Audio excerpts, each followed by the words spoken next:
Hello, beautiful people out there. Welcome to Legal Awareness, Nigeria's first online law talk show mapped out solely for the purpose of educating and enlightening the masses of the duties, obligations, as well as the rights under the law.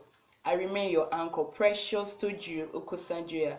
We have been looking at the pleas and you, and on the last episode, we looked at search of a person. On this episode, we're looking at search of premises and property. Now, there's certain fundamental human right that has been enshrined by our 99 Constitution. In other words, the basic rights of a citizen or of every citizen in Nigeria that must not be tampered with. And one of these rights is the right of a privacy, right to privacy,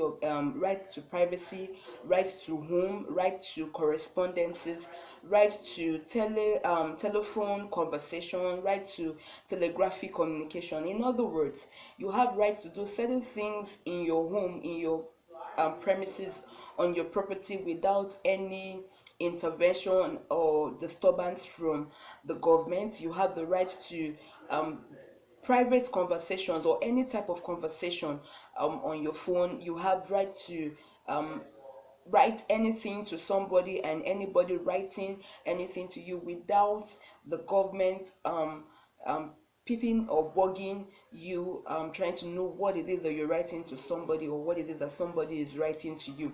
And so if um, your premises is to be searched or your property is to be searched for any reason, the government there ought to be a search warrant to search into your premises or to search into your property. Any search that is done by the police or any law enforcement officer without a search warrant is illegal in law because it's an inversion, it's an intrusion of your right to privacy.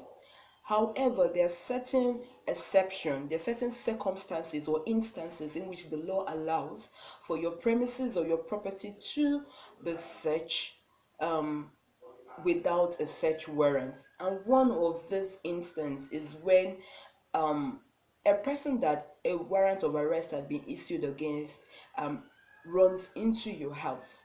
Your house can be searched, your premises can be searched in order to arrest the person.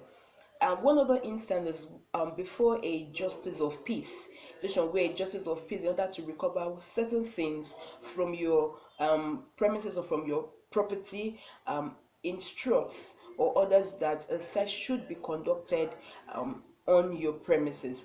One other instance is when you have contraband things in your home or in your office or on your property. You have gun, you have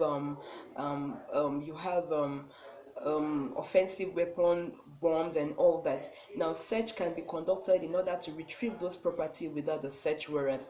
One other one is when your property was used to commit some offense or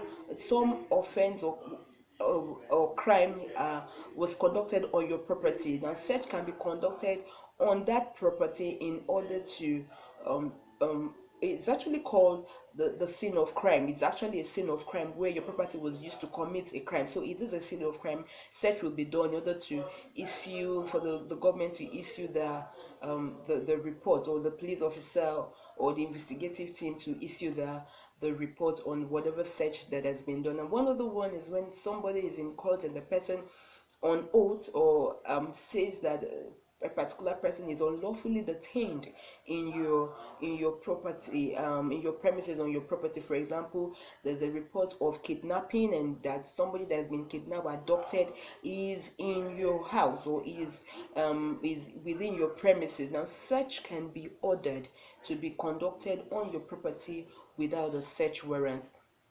It is also ethical for the police officer or any law enforcement officer to submit his or herself to search first by the owner of the property or a third party before he conducts search on your property. For example, if there is an information that you have weapons, offensive weapons on your property, or you have things like hard drugs on your property. Now, the officer that is to conduct search on your property is to submit his or herself to you or a third party that is also a witness or or a weakness, to research.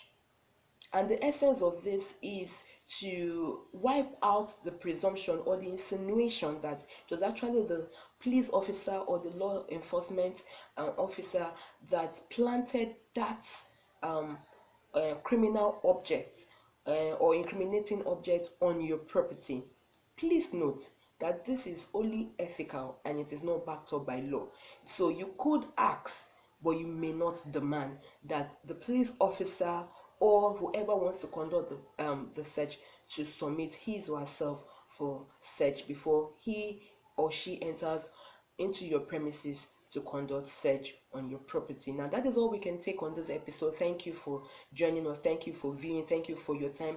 You really appreciate it. Don't forget to subscribe to our YouTube channel. Do not forget to like, comment, and share to your loved ones. It remains Living Spring Law TV, and the program is Legal Awareness. Bye bye. See you next time.